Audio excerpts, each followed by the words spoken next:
Hi friends, ఈరోజు వీడియోలో గుడ్డుతో ఎప్పుడు ఒకే రకంగా కాకుండా ఇలా ఒకసారి కొత్తగా ట్రై చేయండి. చాలా తొందరగా అవుతుంది, మళ్ళీ టేస్ట్ కూడా ఉంటుంది. ఇది ఎగ్ పచ్చడి ఎలా చేయాలనేది ఈ వీడియోలో చూపించాను. ఎక్కడ కూడా స్కిప్ చేయకుండా చూడండి, మొత్తం కూడా చాలా బాగా అర్థమవుతుంది. Hi friends, welcome back to my channel Jayashree women's fashion world. ఈరోజు వీడియోలో గుడ్ పచ్చడి ఎలా చేయాలనేది అయితే చూపిస్తున్నాను. ఎక్కడ కూడా స్కిప్ చేయకుండా మొత్తం కూడా చూడండి.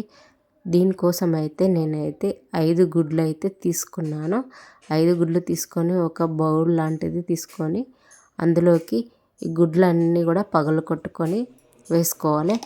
ఇప్పుడు ఇందులోకి కొద్దిగా పసుపు, కారం,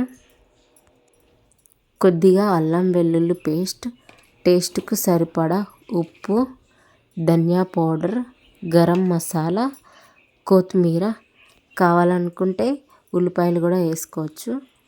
ఇవి అన్నీ వేసుకొని అయితే బాగా కలుపుకోవాలి.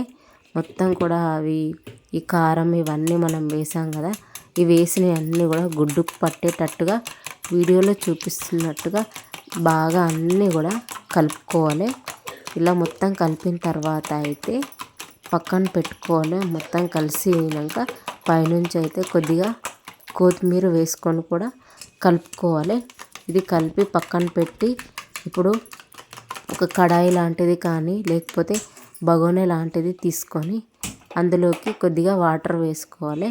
వాటర్ వేసుకొని ఒకటి స్టాండ్ లాంటిది పైనుంచి పెట్టి ఇప్పుడు ఒక గిన్నె లాంటిది అయితే పెట్టి ఇందులోకి ఇప్పుడు మనం కలిపి పెట్టుకొని పక్కన పెట్టుకున్నాం కదా, ఆ మిశ్రమాన్ని మొత్తం కూడా ఇందులోకి వేసుకోవాలి. వేసుకొని పైనుంచి మూత పెట్టుకొని ఒక 5 నిమిషాల వరకు ఈ ఆవిరి పైన ఉడికించుకోవాలి. ఉడికించుకుంటే మనకు చాలా బాగా అయితే అవుతుంది. చూడండి, ఇప్పుడు కొద్దిగా ఉడికిన తర్వాత ఎలా ఉందో మొత్తం కూడా ఉడికింది. కారం అనేది పైకి వచ్చింది. ఇప్పుడు మనకు మొత్తం మీద ఉడికిపోయినట్టే.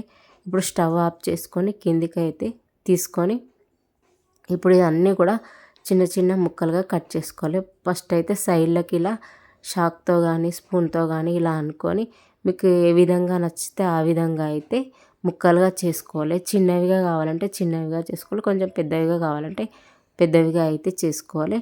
వీడియోలో చూపిస్తున్నట్టుగా అన్నీ కూడా ఇలా చిన్న చిన్నగా ముక్కలుగా కట్ చేసుకొని వేరొక గిన్నెలోకి తీసుకొని పక్కన పెట్టుకోవాలి.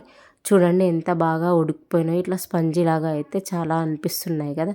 ఇప్పుడు ఒక కడాయి లాంటిది పెట్టుకొని అది వేడెక్కిన తర్వాత అందులోకి నూనె వేసుకోవాలి. నూనె వేడెక్కిన తర్వాత ఇప్పుడు మనం అన్ని చిన్న చిన్న ముక్కలుగా కట్ చేసి పక్కన పెట్టుకున్నవన్నీ ఈ ఆయిల్లోకి వేసుకొని అయితే కలుపుకోవాలి. ఇలా కొద్దిగా డీప్ ఫ్రై లాగా చేసుకోవాలి. ఇది మొత్తం కూడా కొద్దిగా గోల్డెన్ బ్రౌన్ వచ్చే వరకు వేయించుకోవాలి.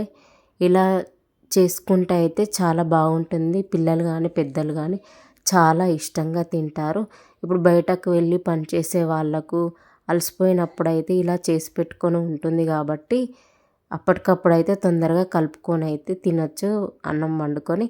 ఇప్పుడు ఇవన్నీ ఫ్రై అయిపోయినాయి. ఇవైతే అన్నీ పక్కన పెట్టుకోవాలి. ఇప్పుడు అదే కడాయిలోకి కొద్దిగా ఆయిల్ వేసుకొని కొద్దిగా అల్లం వెల్లుల్లి పేస్ట్, ఇందులోకి కొద్దిగా కారం, కొద్దిగా పసుపు, కొద్దిగా ధనియా పౌడర్, గరం మసాలా వేసి కలుపుకోవాలి. ఇది మొత్తం కూడా ఆయిల్లో కలిసేటట్టుగా మొత్తం మిశ్రమాన్ని ఇలా వీడియోలో చూపిస్తున్నట్టుగా కలుపుకోవాలి. కొద్దిగా అయితే బ్రౌన్ కలర్ లాగా రావాలి. కారం అనేది వేగనివ్వాలి. ఇప్పుడు ఇందులోకి మనం చిన్న చిన్న ముక్కలుగా కట్ చేసుకున్నాం కదా గుడ్డు, అవి కూడా అందులోకి వేసుకొని బాగా కలుపుకోవాలి. చూడండి, ఎంత చూస్తూనే నోరూరిపోతుంది కదా, చాలా బాగుంటుంది, టేస్ట్ కూడా ఉంటుంది. ఇప్పుడు ఇందులోకి కొద్దిగా నిమ్మరసం పిండుకొని అయితే కలుపుకోవాలి. ఈ నిమ్మరసం అనేది ఈ ముక్కలకు పట్టేటట్టుగా వీడియోలో చూపిస్తున్నట్టుగా కలుపుకోవాలి. ఇలా కలుపుకొని ఒక బౌల్లోకి స్టోర్ చేసుకుంటే అయితే వారం రోజుల వరకు అయితే నిల్వ చేసుకోవచ్చు. ఇది మనం అప్పటికప్పుడు తొందరగా తినాలనుకున్నప్పుడు ఇది డైరెక్ట్ తీసుకొని వేడివేడి అన్నంలోకి వేసుకొని తింటే అయితే చాలా బాగుంటుంది. టేస్ట్ కూడా ఉంటుంది. చికెన్ పచ్చడి కన్నా చాలా బాగుంటుంది. ఇది తింటుంటే ఒక్కొక్క ఇట్లా ముద్దకైతే ఇట్లా తగులుతూ ఉంటుంది. నచ్చితే మీరు కూడా ఒకసారి ట్రై చేయండి, చాలా బాగుంటుంది. ఇలాంటి మంచి వీడియోల కోసం మా ఛానల్ని సబ్స్క్రైబ్ చేసుకోండి.